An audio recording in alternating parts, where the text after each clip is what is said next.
So, a lot of people seem to hate Topher Grace's version of Venom from Spider-Man 3. I, on the other hand, prefer it to Tom Hardy's Venom. I know. How could I say that? Well, in this video, I'm going to be comparing Topher Grace's Venom to Tom Hardy's.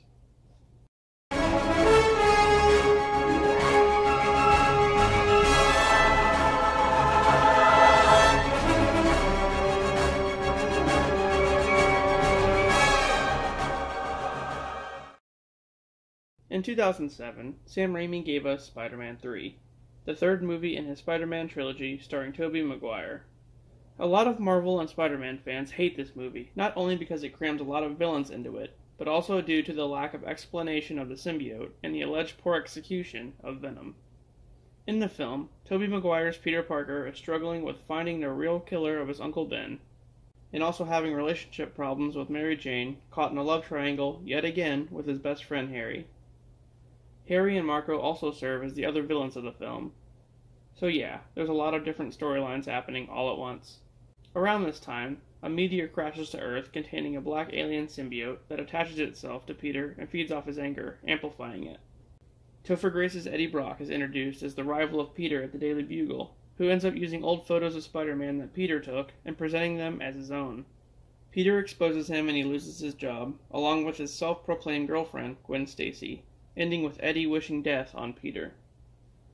Meanwhile, the symbiote has made Peter aggressive, nearly killing Marco and Harry and hurting Mary Jane. He realizes this and gets rid of the symbiote, which finds its way to Eddie. Now, with the power to kill Peter himself, he teams up with Marco to take him down. After a huge fight in a construction site, Eddie ends up getting separated from the symbiote and blown up by one of Harry's pumpkin bombs.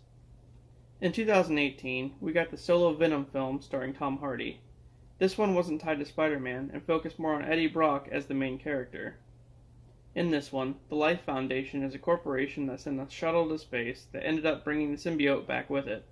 Then, Carlton Drake, the head of the company, had a bunch of different symbiotes in containment, which he used for testing. Eddie Brock is a reporter for a TMZ kind of show, and he goes to interview Drake about an issue. But once he gets there, he notices something isn't right. He goes back after hours and ends up getting bonded to the symbiote, which, unlike the Raimi film, is a sentient symbiote that acts as its own entity. At first, Eddie doesn't get along with Venom, but they learn to coexist to expose what the Life Foundation is hiding. Meanwhile, Drake bonds to a symbiote named Riot, who plans on going to space to retrieve the other symbiotes to basically take over Earth. Venom and Riot fight on the launch pad of the shuttle, and Riot gets incinerated by the rocket blast. Eddie and Venom then go on to face off against serial killer Cletus Cassidy in the sequel, who bonds to a murderous symbiote named Carnage.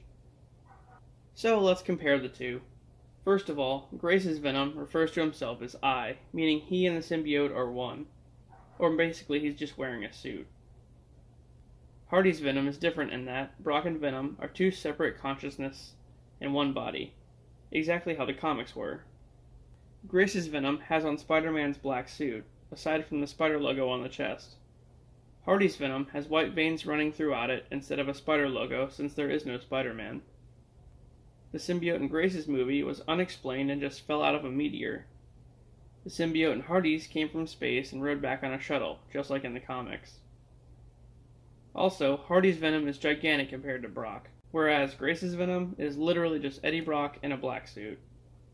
All in all, I still think Topher Grace's Venom is a little bit better. Sorry, not sorry. I know you guys disagree, but that's quite alright. That's what these videos are for, right? Well, thanks for watching, guys, and I'll see you later.